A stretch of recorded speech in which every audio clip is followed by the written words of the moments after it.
Già adesso non vedo l'ora. Diventerò esattamente come voi. Il lavoro, la famiglia, il maxi televisore del cazzo, la lavatrice, la macchina, il CD e l'apriscatole elettrico. Buona salute, colesterolo basso, polizza vita, mutuo, prima casa, moda casual, valigie, salotto di 3 pezzi, fai da te, telequiz, schifezze della pancia, figli, a spasso del parco, orario d'ufficio, bravo a golf, l'auto lavata, tanti maglioni, Natale in famiglia, pensione privata, esenzione fiscale, tirando avanti lontano dai guai, in attesa del giorno in cui morirai.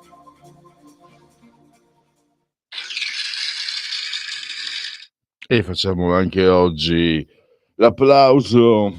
Che giorno è, insieme a Francesco il Grande, in simultanea con voi quando sono scoccate le 12:41, entrambi qui in via Bellerio siamo sospesi 138,9 metri sopra il livello del mare. Poi convenevoli formulaici che mi comportano, che mi inducono a ricordarvi che la temperatura interna decisa dall'apposita commissione è di 23,7 gradi centigradi sopra lo zero, ovviamente, esterna 5,4.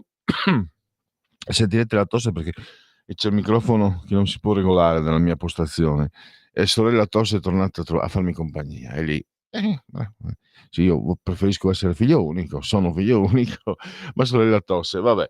Andiamo avanti, 54% l'umidità, fiume, 1034,4 millibar la pressione. L'abbraccio forte, forte, forte, forte, forte che rivolgo come sempre alla signora Adriana Angela, Clotilde e Carmela che ci seguono, ma ci seguiscono anche dal canale 252 del digitale televisivo terrestre, perché questa, signori miei, è una radiovisione, che sia buona Radio Libertà che ha un po' oltre 100 anni. Meditate, gente, meditate.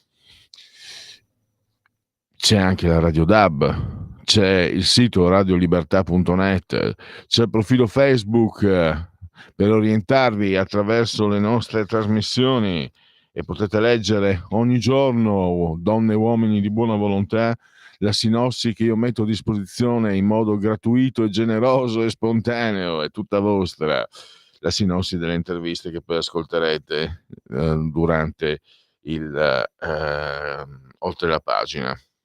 Poi la Radio DAB, se non l'ho già detta, Alexa accendi Radio Libertà, passaparola, me ne saremmo riconoscenti. L'applicazione iOS Android, utilissima per i più, non solo per gli affezionati, ma per chiunque. E poi c'è anche YouTube e Twitch, il social di ultima generazione. Andiamo adesso a presentare invece il programma, la scaletta delle trasmissioni. Allora, ci sono diversi piani di lettura, come Il nome della rosa. Il nome della rosa, uno dei romanzi più venduti della storia, ha diversi piani di lettura e ce li ha anche la storia di Cecilia Sala, perché c'è la lieta novella, lieta perché ha lietissimo fine, e poi però ci sono tanti livelli di lettura, perché ci sono comportamenti che in realtà non sono così lineari e logici, come per esempio siamo tutti convinti che Giorgia Meloni, anche nel suo comunicato, anzi non nel suo, nel comunicato arrivato dal clan di Trump, si diceva che tra gli argomenti era previsto anche quello di Cecilia Sala. In realtà sembra strano che come primo atto diplomatico Trump, come dire, cali le braghe, per dirla in linguaggio basso, davanti agli iraniani, agli ayatollah.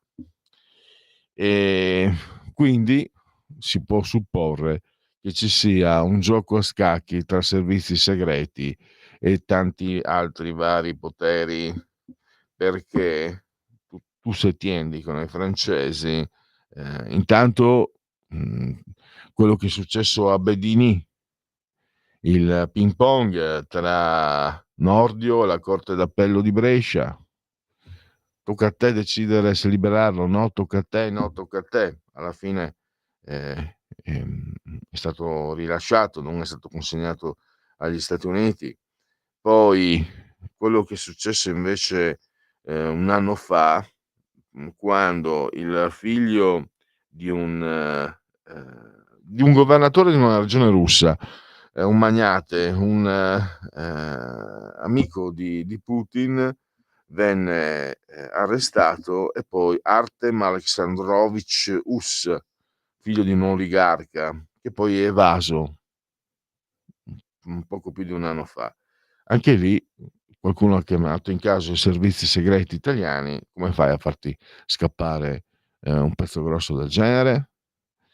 Ehm, Ci sono insomma tante tessere di un mosaico molto complesso, che naturalmente non sarò io a spiegarvi, a svelarvi, ma Silverio Allocca, che è studioso di geopolitica e che ha scritto un lungo articolo su OVCS.report della nostra amica diretto dalla nostra amica Francesca Musacchio.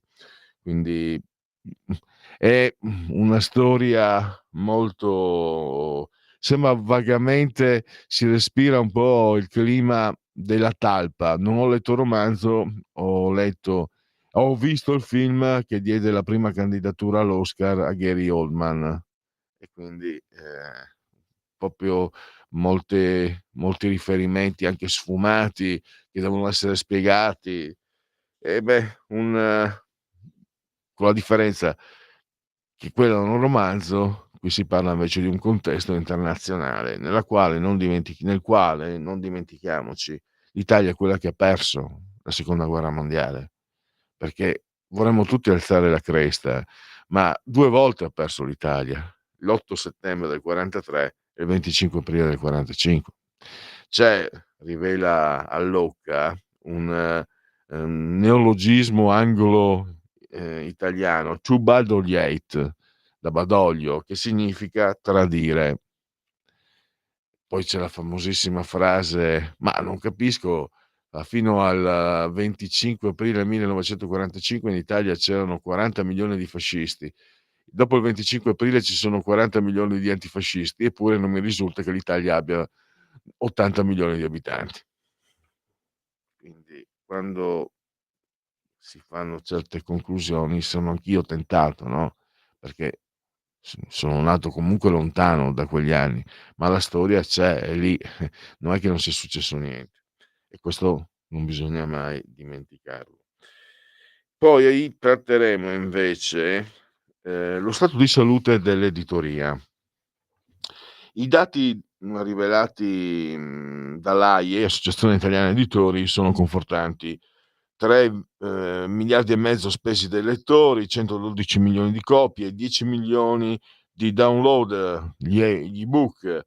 Il mercato è cresciuto 328 milioni rispetto all'anno precedente, 13 milioni di copie in più, quindi un segnale positivo per l'impresa editoriale. Significa che le case editrici hanno capito come intercettare i nuovi gusti del pubblico, no, ci sono sempre più contaminazioni, fumetto, social, eccetera, insomma, e quant'altro.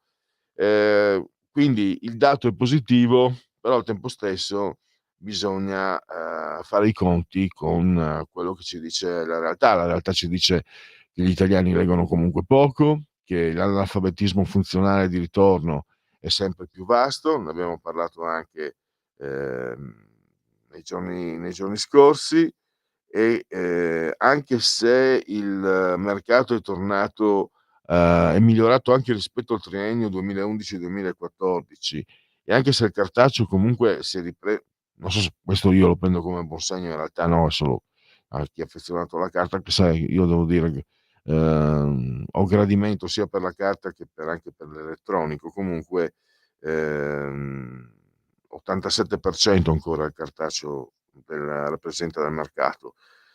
Però è anche positivo che in tempi complicati, difficili come quelli che si sta attraversando dal 2020 in poi, dal Covid in poi, le persone, anziché rimbecillirsi con la cattiva televisione, cioè con tutta la televisione, hanno scelto il libro.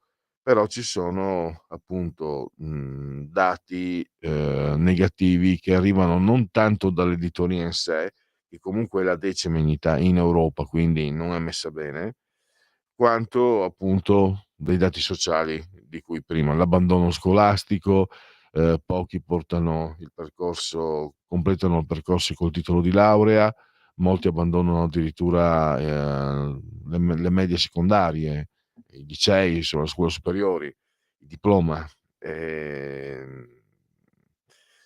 I dati invalsi, i dati europei fanno vedere, diciamo, ci riportano uno stato di salute del cittadino italiano, culturalmente parlando, pessimo. Vi ricordate, cos'era, Danimarca? Un, eh, un diplomato alle medie, un ragazzo che ha le medie, titolo delle medie, non delle medie superiori, titolo delle medie danese, è più preparato di un laureato italiano, quindi non c'è da fare i salti di gioia. Tant'è, qui le cose le mettiamo assieme. Da una parte le case editrici stanno lavorando bene, molto bene. Dall'altra, invece, i lettori italiani stanno peggiorando, anche se sono aumentate le copie, eccetera. Pensate che le case editrici sono così, quelle italiane, sono cresciute così bene, che sono passate dai 1800 titoli venduti all'estero, non copie, titoli, venduti all'estero del 2001 agli 8000. In 23 anni da 1.800 a 8.000, quindi oltre il 400% di crescita di titoli venduti all'estero. Non sono un addetto ai lavori, però a suo tempo mi è capitato di seguire i famosi famigerati laboratori di scrittura creativa, che però contengono tante parti interessanti. Io sto parlando di 30 anni fa. Ti spiegavano scrittori ed editori di quanto fosse complicato. Quella volta c'era la lingua il primo ostacolo, adesso bene o male con l'inglese si arrangiano tutti. C'era il problema della lingua, c'erano altri problemi, per cui era difficile per il mercato italiano, per l'editore italiano, crearsi spazi all'estero. Mi ricordo nel riguardo una discussione, proprio erano gli anni di Va dove ti porta il cuore di Susanna Tamaro, no? Spiegavano come solo il grande titolo riuscisse a trovare dei percorsi in Germania, in Francia, mercato più, diciamo, prossimo, sicuramente quello francese. Ecco, adesso scopro, a distanza di 30 anni, che tra il 2001 e il 2024 da 1.800 a 8.000 titoli venduti all'estero. Quindi significa che c'è un mercato degli editori che funziona, che ci sono persone capaci, che ci sono scrittori che incontrano anche interesse all'estero, ma lo stato generale non è sicuramente di quelli da fregarsi le mani. E ne parleremo con Patrizia Gallini, che di Ardèche Comunicazione, lo sapete, parola di scrittore, che si avvale della sua imprescindibile collaborazione, e lei tra l'altro domani sarà alla Bibliothè, una biblioteca particolare, se guardate le foto, qui a Milano, al Civico 50 di Via Dezzo, alle 18:30, per presentare I fantasmi del banchiere nero insieme all'autore Ippolito del Mondo Ferrario, il banchiere nero, Raul Sforza, un thriller giallo che ha molto successo. Ecco, con Patrizia Gallini un quadro generale, ma anche un resoconto da parte di chi vive un'editoria diciamo, di dimensioni più limitate ma più autentiche, perché non dimentichiamoci che in Italia spesso e volentieri se la scrivono e nemmeno se la leggono. Ci sono questi circuiti, questi festival, convegni, chiamateli come volete, che vengono sostenuti spesso dal soldo pubblico, a partire dalle Pro Loco, e sapete benissimo qual è l'indirizzo, l'orientamento di questo gruppo di persone, per cui quando ti viene contrabbandato, quando ti viene decantato, celebrato uno scrittore come grande scrittore, in realtà tu sai che è l'oste che parla bene del suo vino e tu non hai un'idea precisa. Invece i canali che segue Patrizia, soprattutto con i fratelli Frilli, ma anche con tante altre case editrici, sicuramente i numeri non saranno in milioni di copie, ma sono lettori veri. Quelli sono lettori veri e sono anche scrittori veri. E questo è un aspetto reale della salute, secondo me, del libro italiano. E poi abbiamo per qui Parlamento avremo alle 14 Andrea Barabotti, che è della Commissione Turismo a Montecitorio, perché è stata istituita la zona logistica semplificata, la ZLS della Toscana, che sicuramente è da ascrivere a un risultato positivo, come risultato positivo per il rilancio economico della costa tirrenica, ma ci sono altri aspetti che non convincono, perché la Corte dei Conti, per esempio, ha mosso delle osservazioni sulla realizzazione di Darsena Europa. Sarà lo stesso Barabotti a spiegarci che cos'è, perché sono aumentati i costi in modo vertiginoso e ci sono forti ritardi. Quindi, dice Barabotti, sarebbe il caso di non nominare commissario Luciano Guerrieri, come invece vuole fare il presidente della regione toscana Eugenio Giani. Si tratta in definitiva di dare uno slancio diverso, visto che poi la Corte dei Conti ha fatto le sue osservazioni, e di trovare un sistema organico per la realtà portuale toscana, perché pensate, osserva Barabotti, il porto di Marina di Carrara è gestito da un'autorità ligure. Insomma, qualcosa non mi, tutto rispetto per i liguri che sono coloro che hanno dato i natali a Cristoforo Colombo, probabilmente il più grande navigatore della storia, ma è un po' strano che il porto di Marina, almeno io non sono addetto ai lavori, ma mi sembra strano che il porto di Marina di Carrara sia gestito da un'autorità ligure, anche se quella zona tra Toscana e Liguria è abbastanza comune.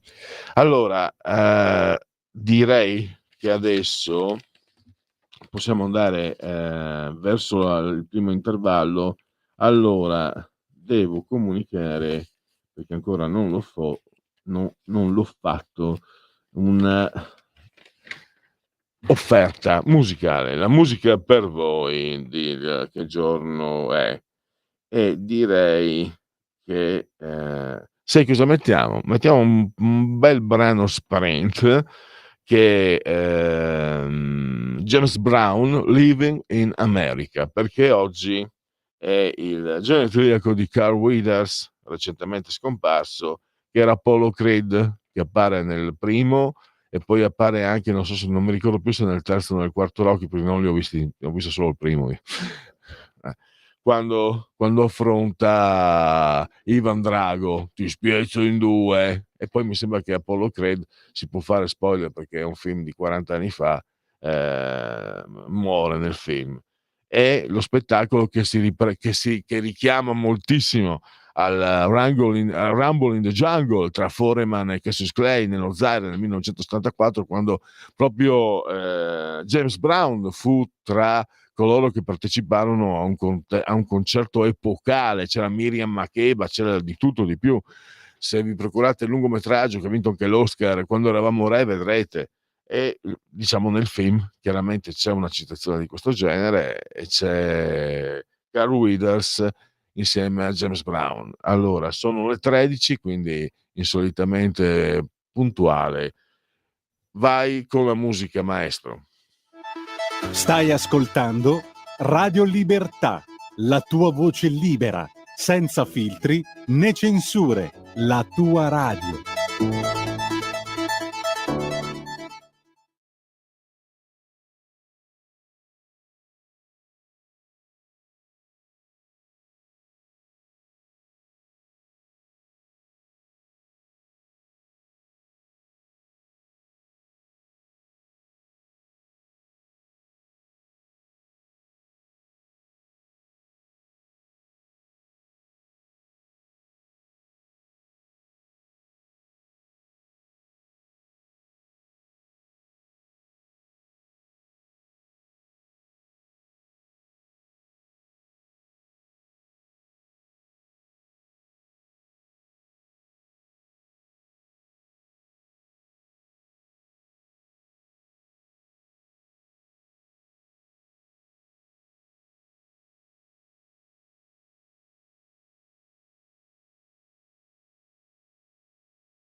Ehi tu, non trovi più il segnale di Radio Libertà sulla tua radio DAB? Non disperarti, risintonizza! Sì, ma come? È facile, tasto menu, poi scegli il tasto corrispondente alla ricerca automatica dei canali, attendi qualche minuto e tutte le stazioni DAB della tua zona saranno disponibili.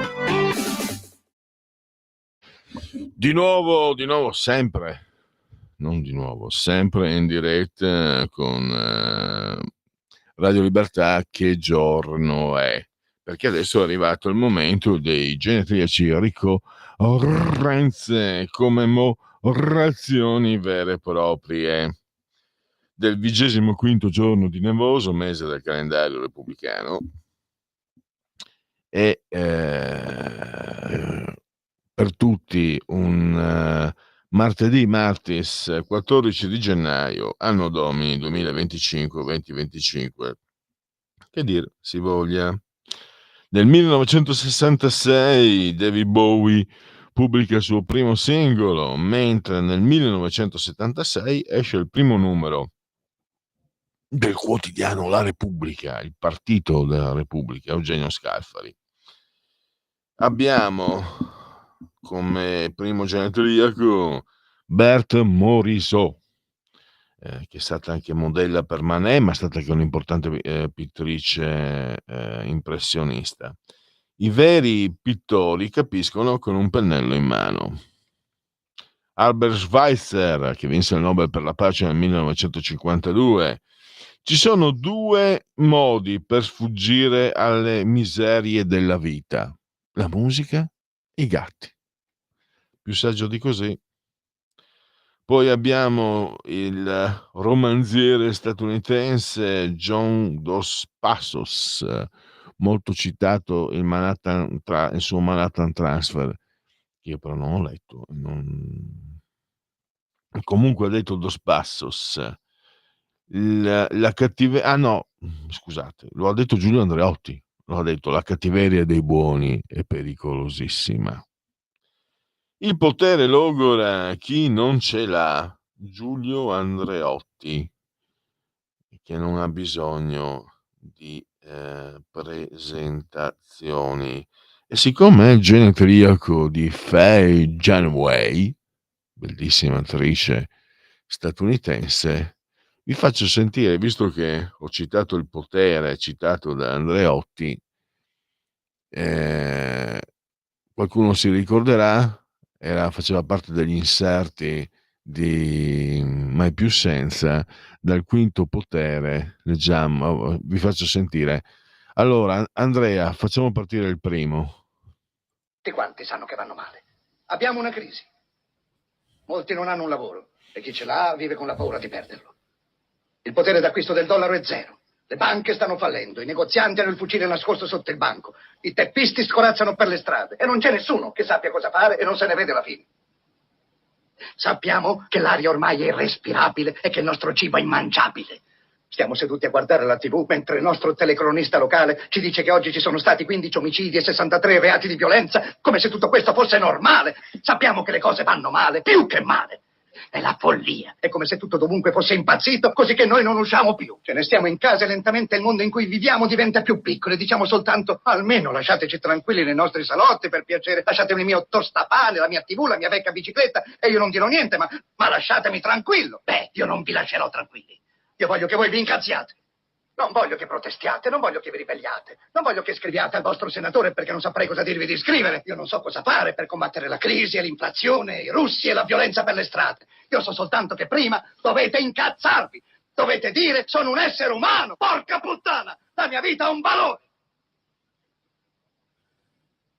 Quindi io voglio che ora voi vi alziate. Voglio che tutti voi vi alziate dalle vostre sedie.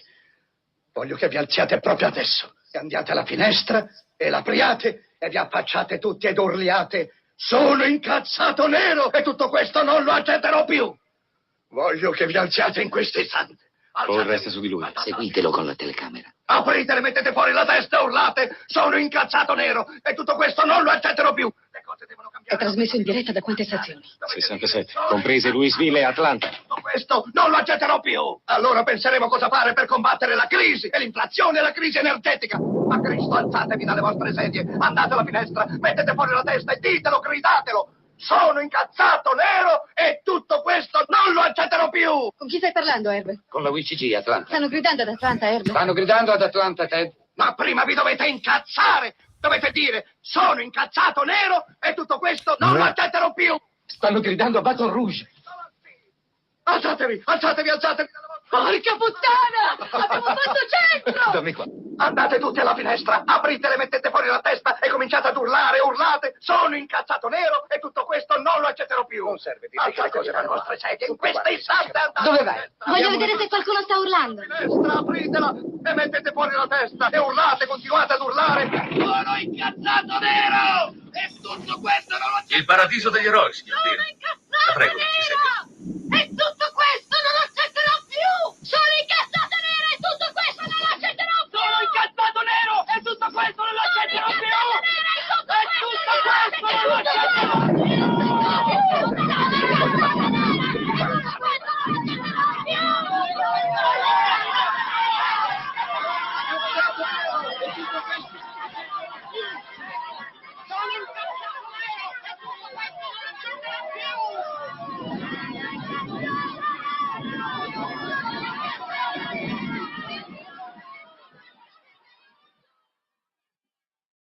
È uno dei monologhi che ha portato anche a diversi premi questo celebre film di Sidney Lumet, e appunto interpretato, vinse l'Oscar proprio Faye Dunaway, che oggi compie gli anni, il suo genetriaco.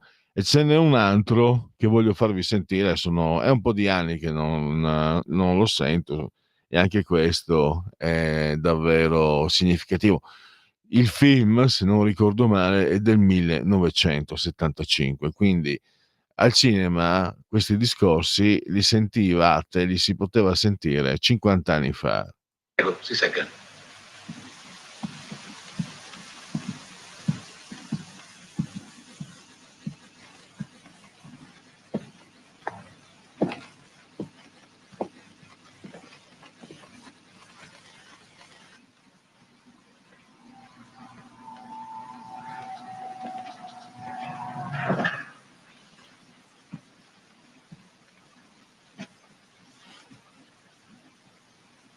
Lei ha osato interferire con le forze primordiali della natura, signor Bill, e io non lo ammetto! È chiaro? Lei crede di aver solo fermato una trattativa di affari, ma invece non è così! Gli arabi hanno portato miliardi di dollari fuori da questo paese e ora ce li devono riportare! È il flusso e riflusso, l'alta e bassa marea, è il giusto equilibrio ecologico! Lei è un vecchio che pensa in termini di nazioni e di popoli. Non vi sono nazioni, non vi sono popoli, non vi sono russi, non vi sono arabi, non vi sono terzi mondi, non c'è nessun ovest. Esiste soltanto un unico, un solo sistema di sistemi. Uno, vasto e immane, interdipendente, intrecciato, multivariato, multinazionale dominio dei dollari. Petrodollari, elettrodollari, multidollari, Reichmark, sterline, rubli, franchi e shekel. È il sistema internazionale valutario che determina la totalità della vita su questo pianeta. Questo è l'ordine naturale delle cose oggi. Questa è l'atomica e subatomica e galattica struttura delle cose oggigiorno. E lei ha interferito con le primordiali forze della natura. E lei dovrà espiare. Capisce quello che le dico, signor Bill? Lei si mette sul suo piccolo schermo da 21 pollici e sbraita, parlando d'America e di democrazia. Non esiste l'America, non esiste la democrazia. Esistono solo IBM, ITT, AT&T, DuPont, Dow, Union Carbide ed Exxon. Sono queste le nazioni del mondo oggi. Di cosa crede che parlino i russi e i loro consigli di Stato? Di Karl Marx? Tirano fuori diagrammi di programmazione lineare, le teorie di decisione statistica, le probabili soluzioni e computano i probabili prezzi e costi delle loro transazioni e dei loro investimenti, proprio come noi. Non viviamo più in un mondo di nazioni e di ideologie, signor Bill. Il mondo è un insieme di corporazioni, inesorabilmente regolato dalle immutabili, spietate leggi del business. Il mondo è un business, signor Bill. Lo è stato fin da quando l'uomo è uscito dal magma. E i nostri figli vivranno, signor Bill, per vedere quel mondo perfetto, in cui non ci saranno né guerra, né fame, né oppressione, né brutalità. Una vasta ed ecumenica società finanziaria, per la quale tutti gli uomini lavoreranno per creare un profitto comune, nella quale tutti avranno una partecipazione azionaria. E ogni necessità sarà soddisfatta, ogni angoscia tranquillizzata, ogni noia superata.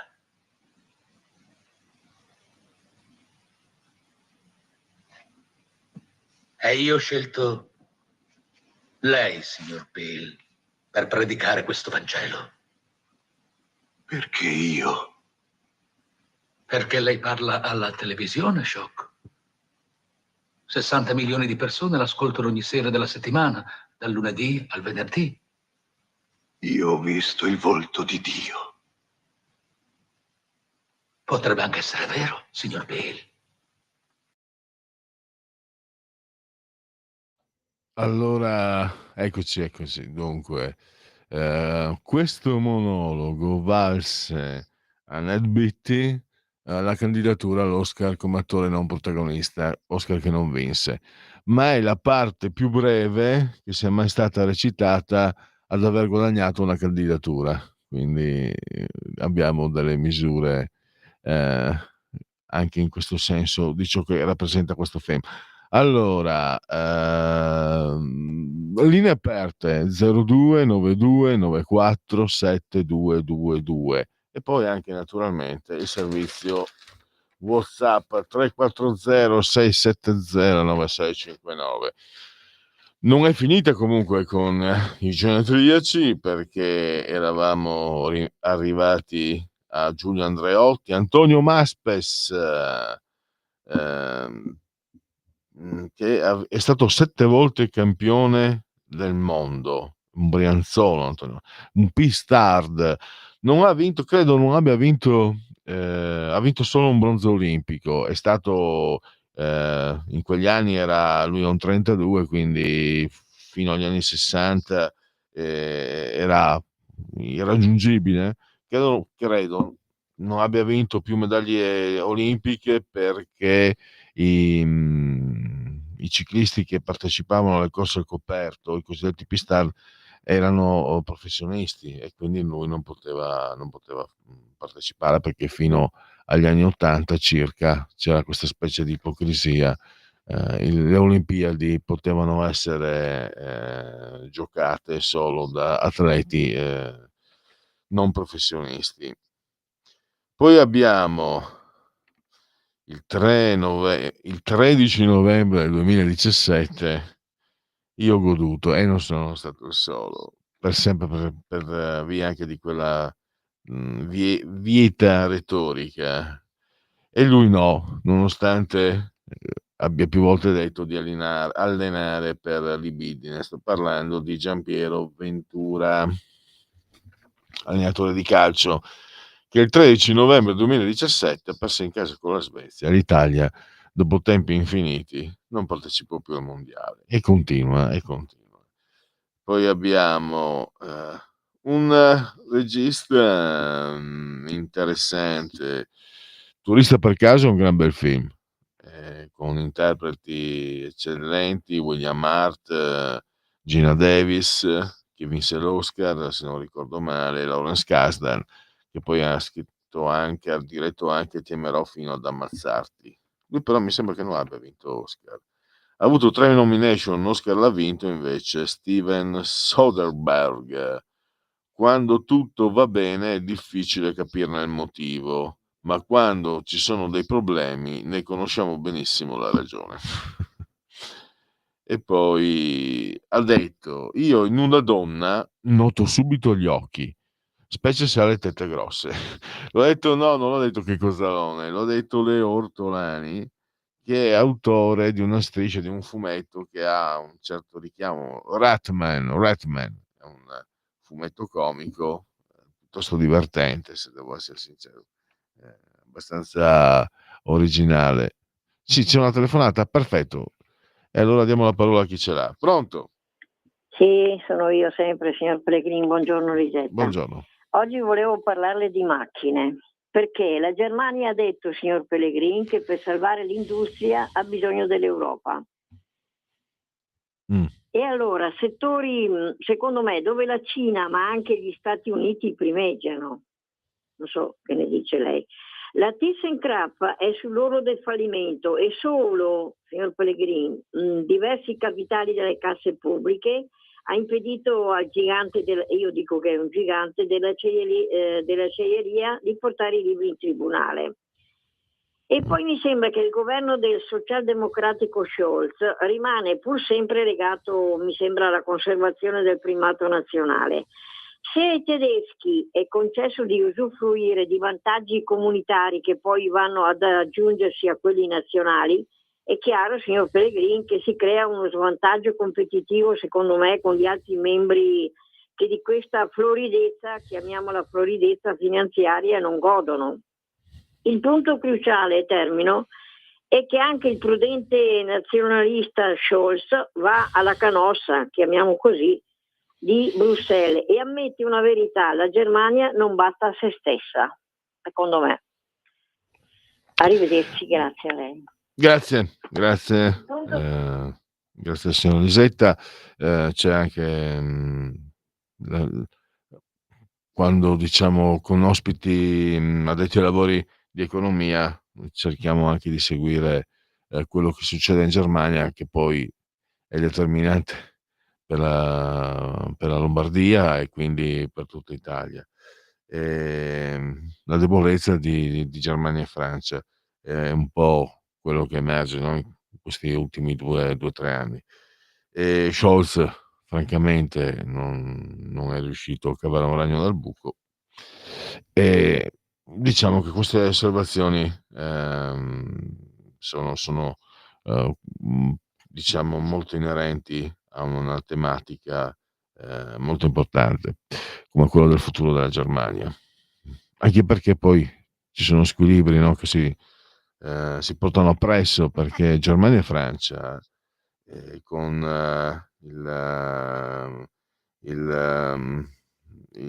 il franco africano e con i mercati nell'est, Germania e Francia non hanno seguito proprio